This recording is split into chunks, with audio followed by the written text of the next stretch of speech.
Este bloque va a estar destinado a las presidencias de Carlos Saúl Menem y sus alrededores, podríamos decirlo de alguna manera. Este presidente que hemos tenido, que tanto vínculo con la farándula, con las vedettes, medidas económicas, Domingo Felipe Cavallo, la época de la convertibilidad. Para hablar de todo esto hemos invitado a un especialista, naturalmente, se trata del doctor Prudencio Bustos Argañarás. Doctor, ¿cómo le va? Muy buenas noches, un placer recibirlo. Muchas gracias. Bueno, doctor, a ver, si tuviéramos que hacer un recorrido histórico por las presidencias de Menem, por lo previo que pasó, este llamado a elecciones anticipadas de Alfonsín, un contexto de hiperinflación espantosa, ¿cómo empezaríamos? Bueno, yo creo que el gobierno del doctor Menem se suponía que tenía que consolidar el retorno a la democracia. La institucionalidad del país había estado suspendida durante varios años y había estado suspendida incluso con situaciones muy graves, de enfrentamientos, etc. En ese aspecto Menem fue respetuoso y debo reconocer que ha sido un hombre que ha respetado las instituciones republicanas, no ha avanzado sobre los demás poderes. Y al igual que lo ha sido también Alfonsín, las dos primeras presidencias después del retorno de la democracia ayudaron a eso.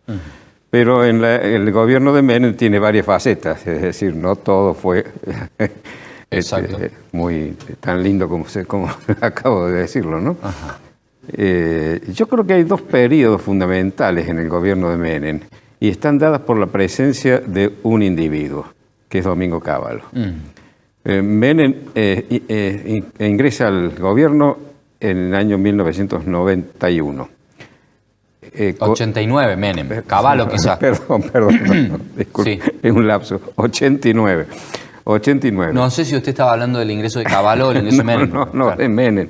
Menem asume el gobierno en 1989, adelantando la entrega que debía hacerle Alfonsín por la situación que se vivía, sobre todo por una inflación que no habíamos ni siquiera imaginado nunca. Creo que fue del orden de los 5.600% anual. Claro.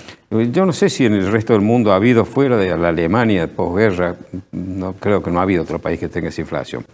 Menem trató de capear esto. Venezuela en algún momento. Puede ser Venezuela, no las he seguido. Yo soy médico, ¿no? O sea que los números no son lo mío, pero evidentemente era una situación terrible.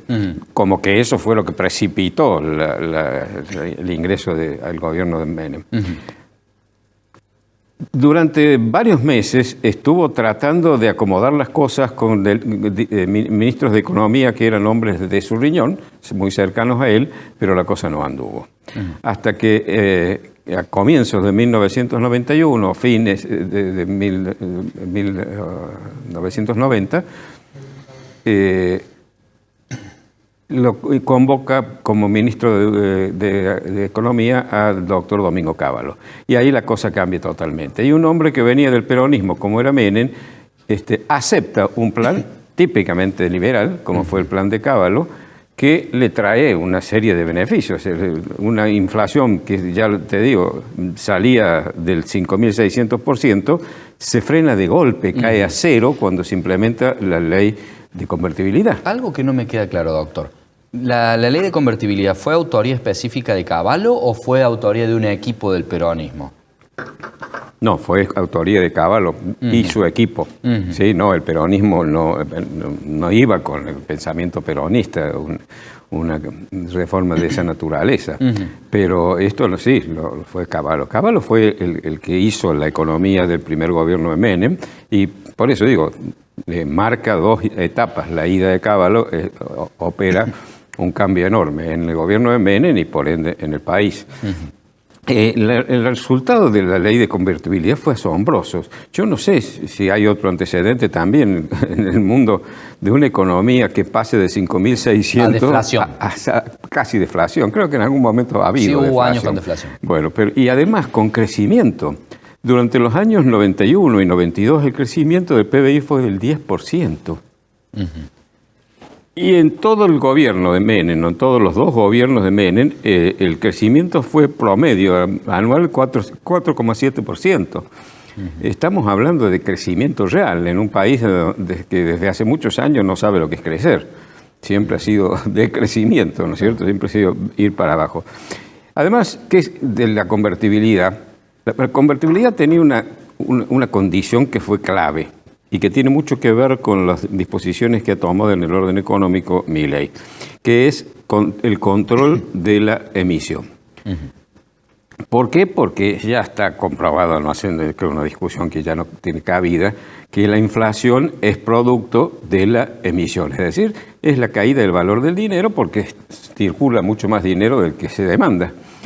Y que eso, a su vez, es producto de un gasto público excesivo, es decir, que el gasto público, cuando excede lo que entra legítimamente, tiene que financiarse o con deuda o con emisión. Cuando se financia con emisión, el dinero, por supuesto, hace que pierda su valor y la inflación sigue.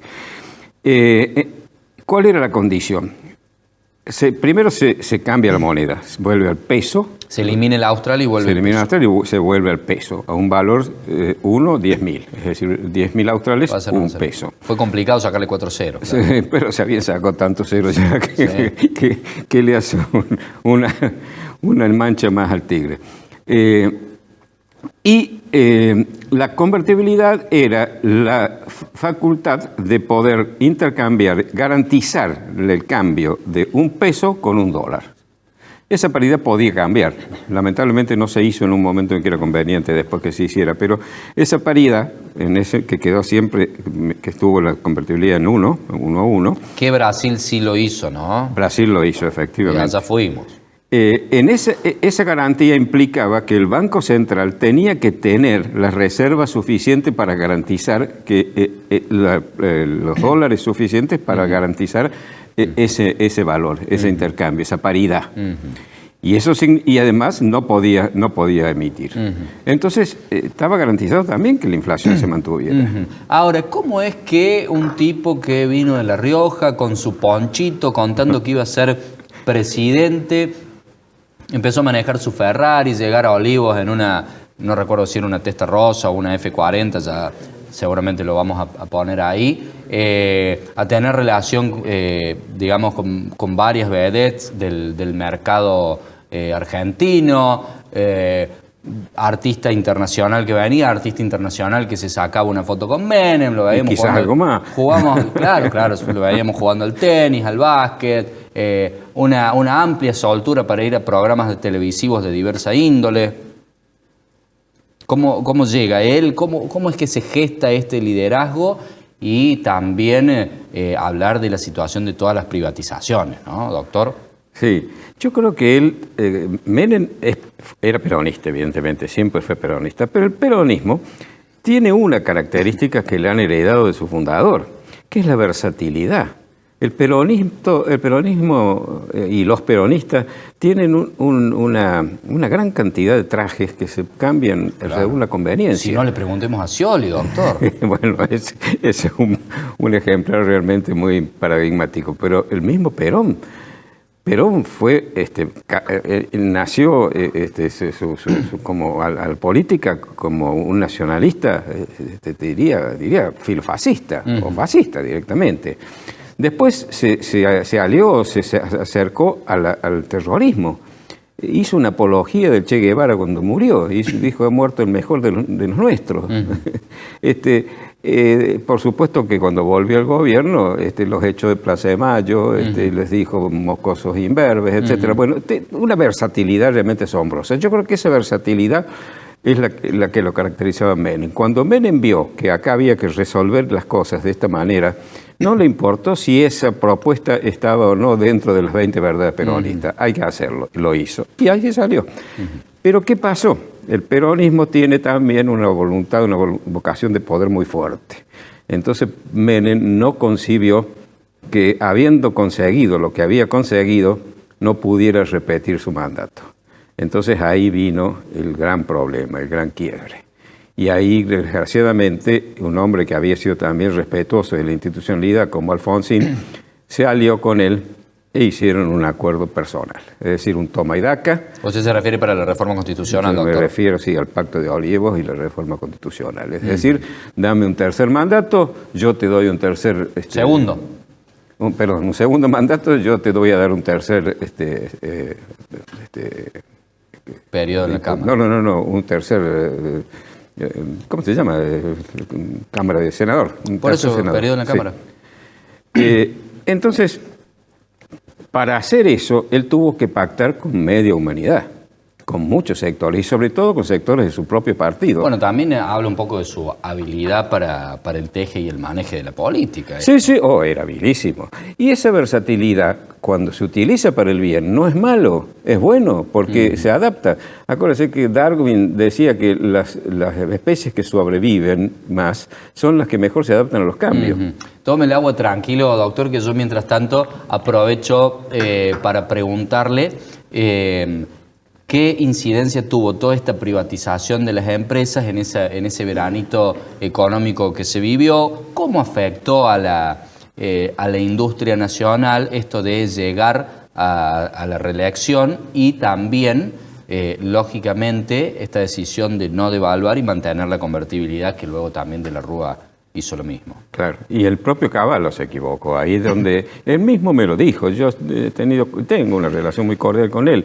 Y me reconoció que él debió haberlo hecho cuando fue ministro de Fernando de la Rúa y no lo hizo. Porque tuvo miedo que esa devaluación generara en la opinión pública una imagen de que se estaba cayendo todo. Bueno, pero a la pregunta que vos usted, no sé si... Vos, perfecto, vos me haces... yo te digo que Menem yo creo que no calibró, no se dio cuenta hasta qué punto el abandonar los principios básicos que le daban sustentabilidad al programa, al modelo, le iba a traer las consecuencias que le trajo.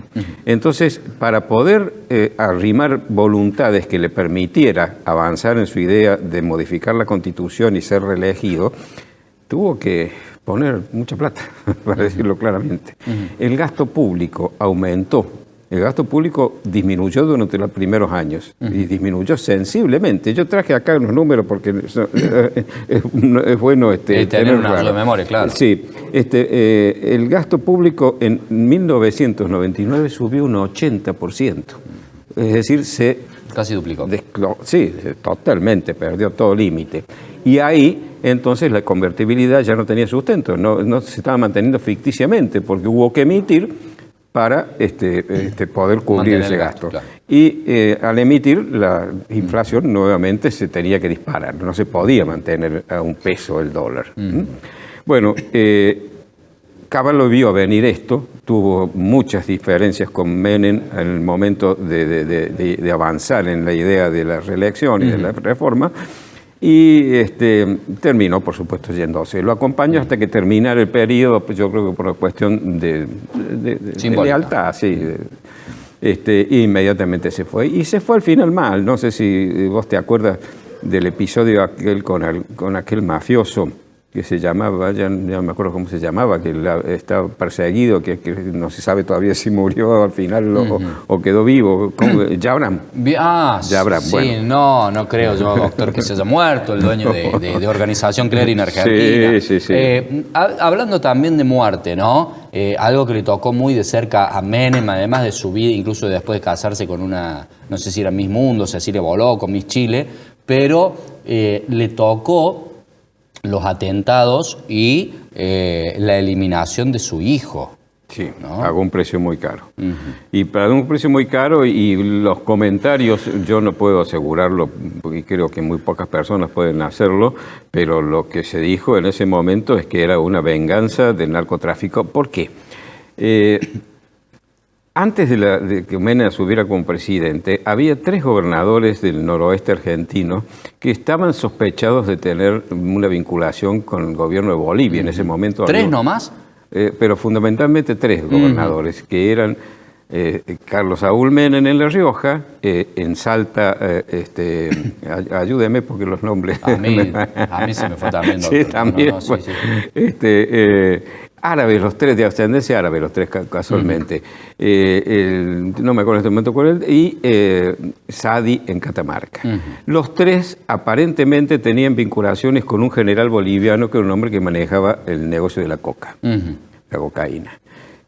Cuando Menem está en el gobierno ya, nombra a su hermano embajador en Siria. Claro, y ahí se va Eduardo para allá. No, no es Eduardo, es otro de los hermanos de él, no es Eduardo.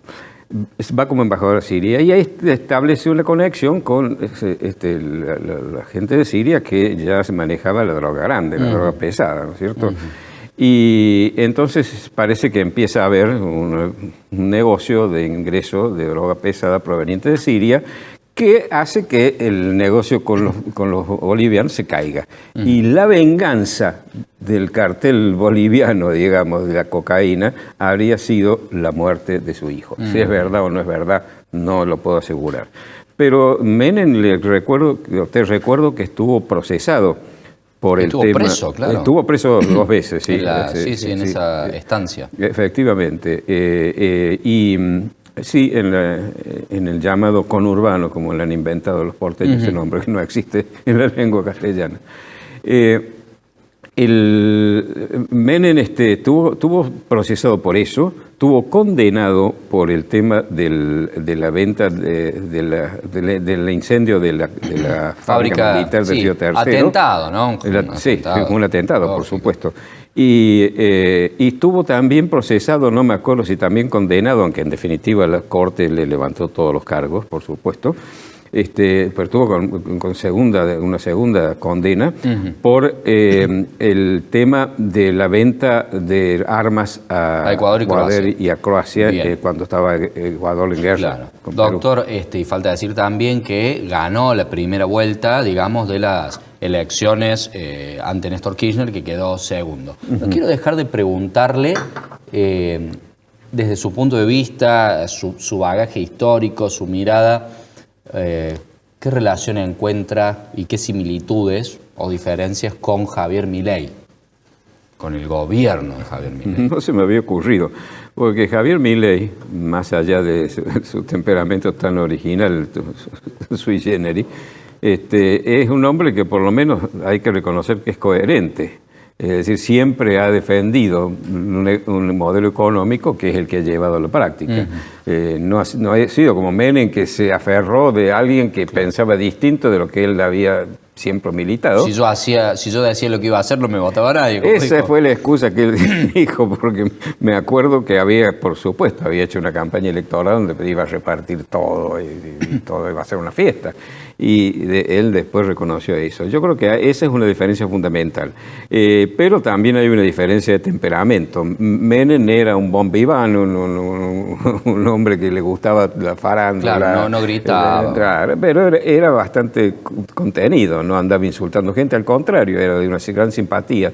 Yo lo conocí 2 veces y las 2 veces, claro, cautivaba porque era muy simpático. Estaba con un amigo yo que había estado con él una vez conversando hacía 2 años y le dijo, ¿cómo te va fulanito de tal? Claro, ¿Qué de tu vida, tu mujer? Bueno, esas cosas que Milei me parece que no las tiene. Milei anda insultando a diestra y siniestra, propio y ajeno, ¿no? Esas son diferencias grandes.